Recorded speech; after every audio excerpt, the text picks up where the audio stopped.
What's up, my wizards? It's Dev from Mtg down there on the YouTube.com. We like magic. And today, more, of course, Amonkhet spoilers. It's Thursday, so there's a lot of spoilers, right? And a lot of these things are pretty good, actually, so I got a lot to talk about today. Let's go ahead and get started. Well, there were 3 extra cards spoiled late last night. Let me go ahead and talk about those, because there's really not that much to talk about. Hey, Julie, what's going on? Here's the cards. First of all, a Colossopede, Pouncing Cheetah, and Mouth to Feed are all 3 green cards that were spoiled late last night. Colossopede's just 5 mana, 4 and a green for a 5/5 insect. It's vanilla, but you'll play it. I mean, especially in like sealed, this is a pretty good, just big guy for relatively cheap. So you'll play it. Pouncing Cheetah can be played as removal in green, so that's pretty good. You'll probably play that in sealed too. Mouth to Feed is the best of these 3 cards. It's rare, so it better be the best. Mouth to Feed is 3 mana for the mouth half. That's 2 and a green for a sorcery. Create a 3/3 green hippo creature token. Loving the creature type. Feed, the part you'll cast out of your graveyard, is 3 and a green for a sorcery. Draw a card for each creature you control with power 3 or greater. Well, this looks really good in sealed, like really, really good in sealed, and probably good in draft if you build around it. And sure, if you cast the feed half on the next turn, you'll at least, presumably, get 1 draw if you didn't trade your hippo for something on your opponent's turn. But still, really, really good in sealed, but I don't see it making the jump to standard. I do like that it reminds me of Call the Herd. That's kind of good, but I'd rather have Call the Herd, to be honest with you. Although drawing a bunch of cards seems really good. It's just it's a fairly narrow situation where you draw like 3 cards off of this. So really don't see it making the jump to standard. I think it's outclassed by a lot of the stuff in the format right now. Alright, so those are the cards from last night. Let's talk about some stuff we saw starting this morning. So far today, we've seen 3 different Exert creatures. I want to go ahead and touch on those real quick before I get into some really exciting stuff. First of all, here's Watchful Naga right here. Watchful Naga is just 3 mana, 2 and a green for a 2/2 Naga wizard, and you may exert Watchful Naga as it attacks. When you do, you draw a card. Well, this looks like a good limited role player. You'll play this in sealed, you'll play this in draft some of the time.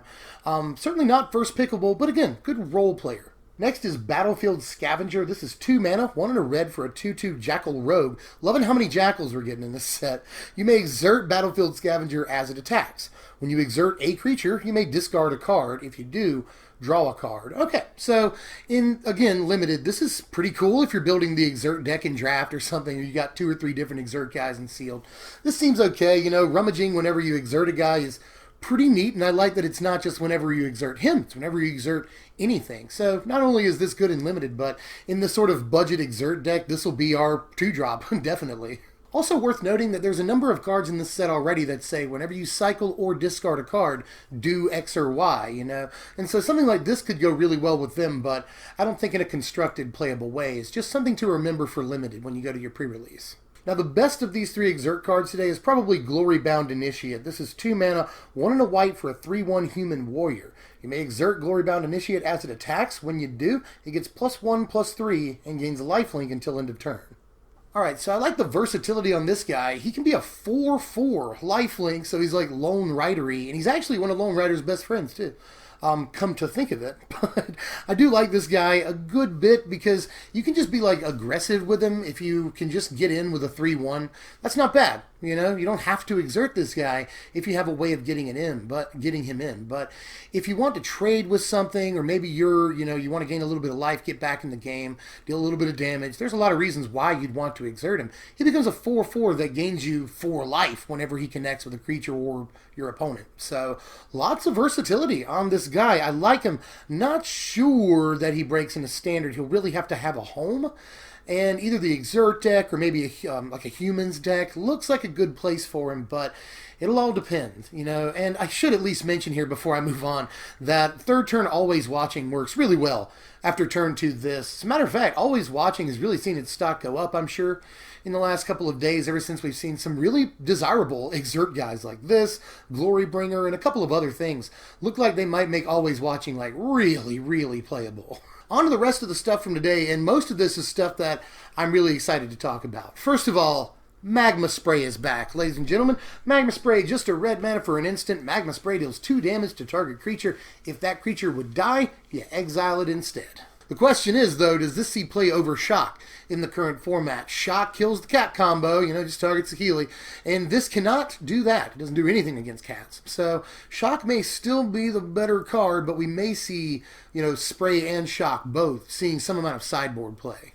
Now, here's something from today that looks kind of innocuous, but I am probably way too excited about. So let me show this to you right here. This is Manglehorn. Cool name. He's 3 mana, 2 and a green for a 2/2 beast, and when he enters the battlefield, you may destroy target artifact. Artifacts your opponents control enter the battlefield tapped. Hype. Super hyped for this card. I think it's dope, actually. We've seen cards like this in the past. You top your orangutan. There's like an elf or a human that does this. Sorry if I can't remember right now. I'm pretty stoked about this. I would have liked to see a card like this in Kaladesh block, but not complaining. Not complaining. We finally got it. This can blow up Heart of Kirin pretty early in the game. Sometimes on the play, they play theirs turn 2. You go turn 3 and play this. No more Heart of Kirin. That's pretty cool. And the fact that it makes their artifacts come to play tap can really help out against stuff like Marvel and a bunch of other things in the format right now. So, huge fan. This kills a bunch of vehicles and a bunch of problem artifacts that we're having issues with right now. So, glad to have this card. I do think it may end up being a sideboard staple. No joke. But if you want to see a crazy card, here's Throne of the God Pharaoh right here. This is 2 mana for a legendary artifact. At the beginning of your end step, each opponent loses life equal to the number of tapped creatures you control. What? That's crazy. There are some sort of things that limit this card a little bit. A lot of people are just saying, drop this into an aggro deck, but a couple of issues there. First of all, note that this happens at the beginning of the end step, so that means that those creatures that you tapped to attack have to survive combat, and in fact survive all the way to the end of the turn. There's also the fact that an aggro deck may not want to just jam, 3 copies or so of a 2-mana artifact that's not a creature. I know that some aggro decks will do that, but right now we're seeing a lot of really, really low to the ground signals for aggro. These decks don't look like they want to play anything above a 3-drop, and on turn 2 or 3, they want to do something other than play a 2-mana artifact. It really doesn't advance their board any, and yeah, you could drop this on turn 4 alongside a 2-drop, or preferably a haste 2-drop would be nice. But in any case, there are ways you'd want to play this card in an aggro deck, but none of them involve playing it early in the game. And right now we have a lot of aggro that wants to win on turn 4. So right now it looks like this would be your coup de grace. You finish your card. But whether or not it provides enough reach to finish the game in just a couple of turns is a different story. We'll have to wait and see about that. But the card does provide reach in an aggro deck, hands down. I'm just saying, don't get too excited. When I first read this card, I was ready to go through the roof about the thing. I'm an aggro player, I really like the look of this card. It could be amazing, but again, there are things to look at that sort of limit the playability of the card, which is somewhat thankful because the card looks broken right out of the box. But there are things that sort of limit its power level. Here's Curator of Mysteries right here. It's 4 mana, 2 and 2 blue for a 4/4 Sphinx with flying. Whenever you cycle or discard another card, scry 1. And you can cycle it for a blue mana. Now the big question with this that I've seen so far today, everyone's asking is, do I get the scry before I get to draw the card from the cycling? Yes, as a matter of fact. You cycle a card, you scry first, then you draw. That's how this stacks. So that makes it a better card right there. Plus, 4 mana, 4/4 flying isn't necessarily the worst deal ever. And I know this dies to Heart of Kirin, which is 2 turns lower than it on the curve. So some people are saying it's bulk for that reason and that reason alone. And I can see that being a major hindrance to the card. But same difference, it doesn't die to a lot of other stuff. It dies to Grasp of Darkness, just like everything else we've seen this spoiler season. So there's at least that. You got to remark on that. But still, 4 mana, 4/4 flying doesn't look bad, especially when you can just cycle it. If you're mana screwed for whatever reason, or you're in a really bad situation against aggro for some, then there's reasons you might want to cycle this. So, and by the way, might I say that with Cast Out and now this, we're actually seeing kind of good reasons to play Drake Haven. Is Drake Haven a playable card in this format? A Jeskai Drake Haven deck's going to be really fun with Tormenting Voice and Cathartic Reunion and this, that's just, I want to try it. I think Drake Haven's looking more playable every day, but this is just a solid card, and when you get it in limited, you're going to play it. Here's Failure to Comply right here. The failure half you'll cast out of your hand. It's 2 mana, that's 1 and a blue for an instant. Return target spell to its owner's hand. The Comply half you'll cast out of your graveyard. It's 1 white mana for a sorcery, which is kind of important. Choose a card name. Until your next turn, opponents can't cast spells with the chosen name. I see a lot of people just saying that this is Reflector Mage in spell form, but not necessarily. This can't hit creatures that are already on the board, which was the thing about Reflector Mage. It's also not a 2/3 body that can either attack or block a guy for you or block a guy for a Planeswalker. Like, there was so much utility in Reflector Mage, and this is not necessarily that. And this is probably the card that's caused the most controversy on the day. There are a lot of people calling it amazing, and I can't wait to play it. There are a lot of people calling it awful.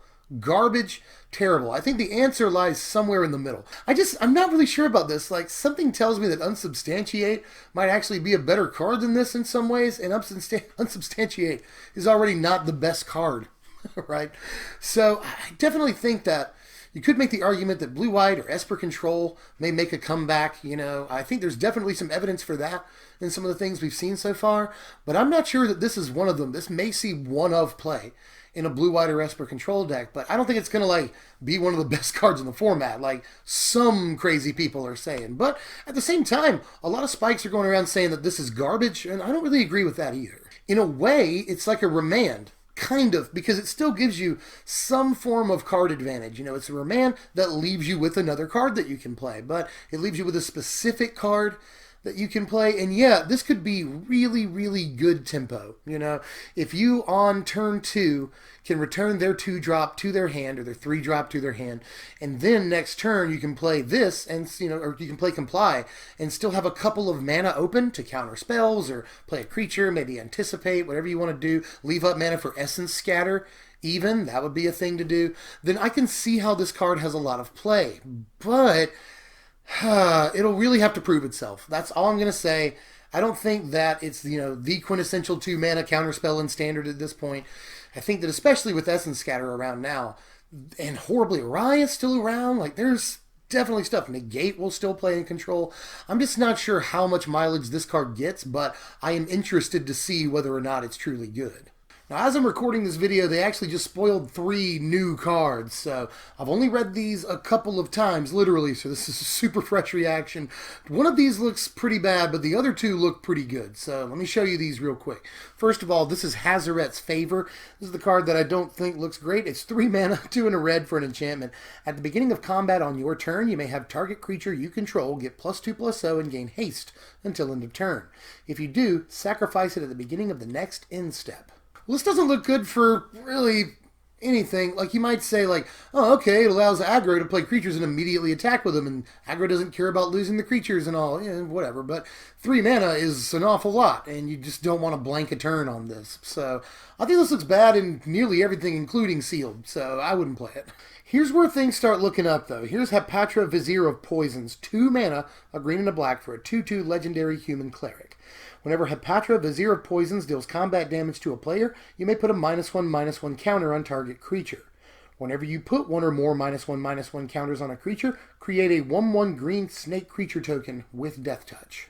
Pushed. This is pushed. I mean, my immediate thought is Nest of Scarabs, but I think that playing this turn 2, Scarabs turn 3 is probably too much setup. You know, just, you have to get to the punchline in that situation. I think that Hepatra really just looks good on her own with just a little bit of support in your spell base, you know? Like, stuff that puts -1/-1 counters on creatures is what you're obviously building the deck around. But again, Hepatra looks pretty decent by herself. If she ever gets through for combat damage, you're not only putting a -1/-1 counter on a guy, you're also getting a snake. That is a bunch of value if she just gets through even once. And she's, you know, Grim Flayer stats, 2 mana, 2/2, Golgari colors, you know. So I think that this is really decently pushed, very, very low cost, that if she just gets through for combat damage once or twice, is going to do a lot for you. 2 -1/-1 counters on guys and like a couple of Death Touch snakes.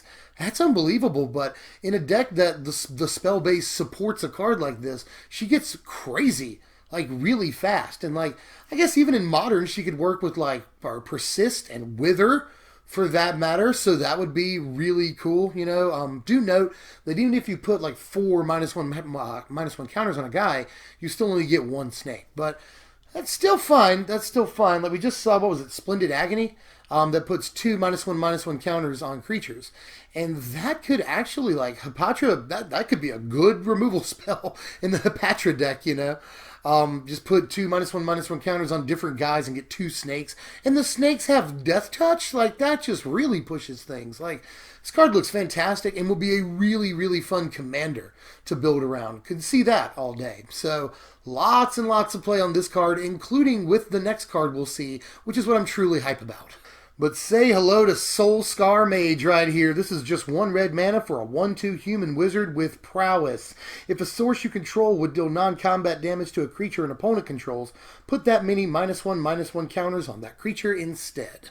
Well, Monastery Swiftspear 2.0 right here, like, doesn't have haste, which really cripples it a lot as far as its, you know, as its ability to be compared to Swiftspear. So, Swiftspear having haste makes it the much, much, much better card, I think, but the ability to turn all of your burn spells into basically wither burn spells is incredible. Like, you can cripple big guys with even just shock. That's awesome, you know, like having a 1 mana 1/2 prowess, so like Walking Ballista just doesn't like straight up eat it. That's important. If they try to hit it with shock, you can always cast a spell and make it a 2/3, you know. Like, I think this is a really, really, really good card, you guys. So, I mean, a lot of us slept on Monastery Swiftspear at first and we're like, oh, this card looks okay. But then it became maybe the best 1-drop in Magic history. So, with that as a pedigree, I think this could definitely go places. Card looks ridiculous. Cannot wait to try to play with it. But here's the Planeswalker of the day. This is Liliana, Death's Majesty. Liliana might be getting the shaft as compared to Gideon in this set, but she's not getting the shaft name-wise. She's getting the best names. Death's Majesty. It's 5 mana for, that's 3 and 2 black, for a 5 loyalty Planeswalker. You can +1 her to create a 2/2 black zombie creature token. Put the top 2 cards of your library into your graveyard. -3, return target creature card from your graveyard to the battlefield. That creature is a black zombie in addition to its other colors and types. And -7, destroy all non-zombie creatures. Now this is a super sweet 5 mana Planeswalker. And take a second to marvel at how awesome the art is. Best Liliana art ever, I think. But in any case, let's talk about the actual functionality of this card, because I think that it's got a lot of play right now. Now, some people are going to say that right out of the gate, a 5 mana Planeswalker is not where you want to be in this format, and I think there is some merit to that argument. Let me go ahead and put that in the basket. I think that 5 mana Planeswalkers are not the best thing in the world in the current standard where we got to worry about cats and, you know, Mardu vehicles that'll kill you, you know. So there's that issue. 4 mana Planeswalkers, 3 mana Planeswalkers, those are fantastic. But if you're going to pay 5 for a walker right now, this is the one you want to pay 5 for. You know, I've always liked Nissa Vital Force. I've told you that before.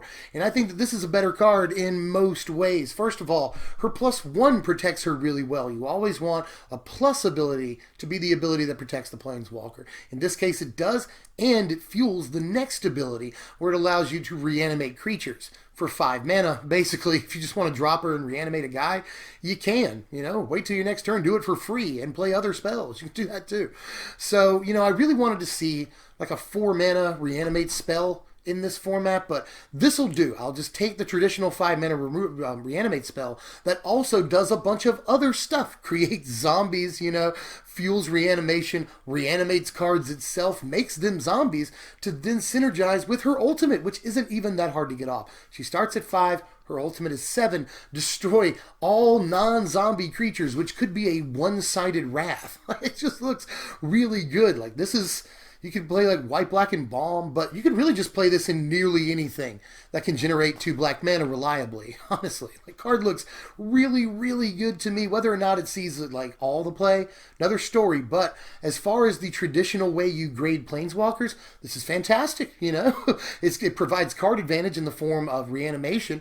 It protects itself really well, and does so by making creatures, which is always a bonus.